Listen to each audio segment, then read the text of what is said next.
Land దందాలు చేసేవాడు పోతాడు, బ్రోకర్లు పోతారు. నీతిగా ఉండే కార్యకర్తలు ఉండండి, వాళ్ళని కాపాడుకునే బాధ్యత మా అందరి మీద ఉన్నదని కూడా ఈ సందర్భంగా మీకు తెలియజేస్తున్నా. మీకు ఇక్కడ ఎమ్మెల్యేలు ఉన్నారు, ఎమ్మెల్సీలు ఉన్నారు, ఓడిపోయిన ఎమ్మెల్యేలు ఉన్నారు, జిల్లా పరిషత్ చైర్మన్లు ఉన్నారు, ఎంపీపీలు ఉన్నారు, జడ్పీటీసీలు ఉన్నారు, అందరు కూడా ఉన్నారు. మీకు ఒకటే, మొన్న ధర్మారెడ్డి గారు పర్కాల తప్పుడు కేసు పెడితే అందరూ ఉద్యమించే వారికే సిపి గారు భయపడి ఊకబెట్టి సస్పెండ్ చేసిండు ఎస్ఐ గారిని.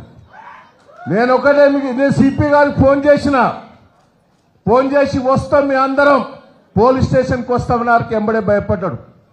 మొన్న మా పెద్ద మడూరులో కూడా ఉష్కే దందాలు చేసిన వాళ్ళు కాంగ్రెస్ వాళ్ళ మీద కంప్లైంట్ చేస్తే ఆ పెద్ద మడూరులో కాంగ్రెస్ కార్యకర్తలందరూ మన ఇంటి మీదకి పోయి టీఆర్ఎస్ ఇంటి మీదకి పోయి కొట్టిరు. మన వాళ్ళందరూ కూడా ఉరికిచ్చి కాంగ్రెస్ వాళ్ళని కొట్టిరు.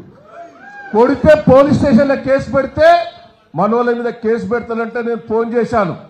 అర్ధ గంట లోపల వదిలిపెట్టకపోతే పోలీస్ స్టేషన్లో వచ్చి కూర్చుంటానంటే ఎంబడే కాంప్రమైజ్ చేసేలా కొట్టాడు. దయచేసి నేను మిమ్మల్ని అందరినీ రిక్వెస్ట్ చేస్తున్నా, వరంగల్ పార్లమెంటు నియోజకవర్గాల కార్యకర్తలందరికీ రిక్వెస్ట్ చేస్తున్నా, పోయినోడు పోనీయండి, మీరు గట్టిగా ఉండాలి. ఏదో సల్లబడ్డట్టు, ఏదో వారికి భయపడ్డట్టు ఉండొద్దు. లేచి ఎడుతూనే ఉండాలి బిడ్డ. నిన్న కేసీఆర్ గారు దేవుడిపై కొత్త ఎట్లయితే హుర్రూతలు ఊపారో ఆ ఊపు జరగాలి. నేను ఒకటే మిమ్మల్ని అందరినీ రిక్వెస్ట్ చేస్తున్నా, ఇవాళ నాకు ఇష్టం లేదు. నేను హరిశన్న చెప్పిన, నాయన కేసీఆర్ గారిని బిడ్డను పెడితే మనం థర్డ్ పొజిషన్ ఉంటాం. అదే కడియం శ్రీహరి గారి బిడ్డను పెడితే థర్డ్ పొజిషన్ ఉంటాం. ఆగాగు సారీ, నేను ఒకటే ఆగాగు, ఆ థర్డ్ పొజిషన్ ఉంటాం. మీరు పెట్టొద్దని రిక్వెస్ట్ చేసిన, ప్రెస్ మీడియా వాళ్ళకి రిక్వెస్ట్ చేస్తున్నా. ఒకటే, కడియం శ్రీహరి గారి బిడ్డను పెడితే థర్డ్ పొజిషన్ ఉంటామని హరీష్ రావు గారికి చెప్పాను నేను. హరీష్ రావు గారు ఏమన్నారంటే, ఇవ్వ అటు ఇటు ఉన్నాడే పెడదామని, పోయేటట్టున్నాడు అది ఇదని అన్నాడు. నేను ఒకటే రిక్వెస్ట్ చేసిన, ఆమెను పెడితే థర్డ్ పొజిషన్ ఉంటుందని చెప్పాను. ఏదో పెట్టారు, పెట్టిన తర్వాత నిరుత్సాహపడ్డారు.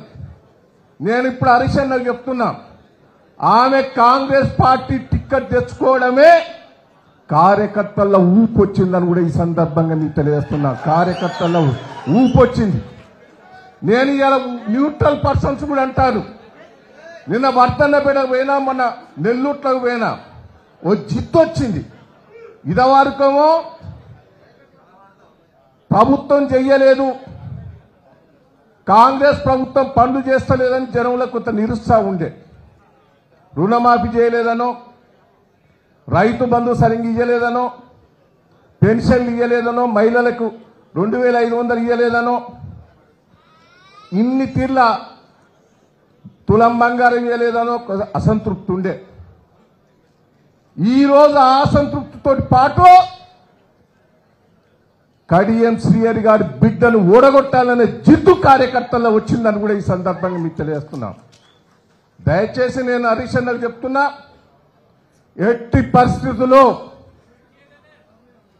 పరిస్థితుల్లో వరంగల్ పార్లమెంటు మీరు ఎవరికి ఇచ్చినా పర్వాలేదు.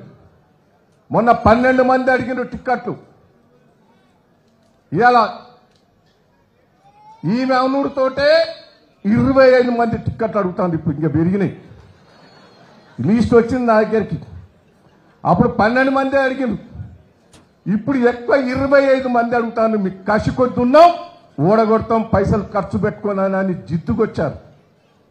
దయచేసి మీరు ఎవరినైనా పెట్టుకోండి, సర్వే చేయించండి, సర్వే చేయించి మీ ఇష్టం ఉన్న క్యాండిడేట్ పెట్టండి. కానీ గెలిపించే బాధ్యత మా వేదిక మీద ఉన్నది.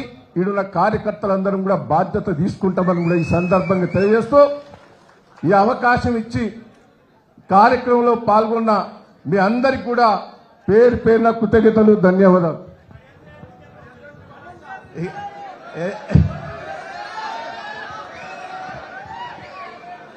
ఏం చెప్పాలి?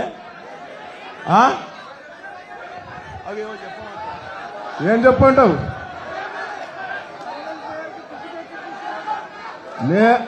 అమ్మా నేను ఇయ్యలే,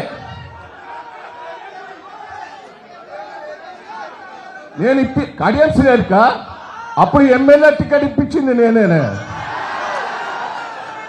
ఇంకోటి కూడా చెప్తున్నా, నేను ఎన్టీ రామారావు గారు కడియం శ్రీహరికి ఎమ్మెల్యే టికెట్ ఇస్తుడు ఇష్టం లేదు.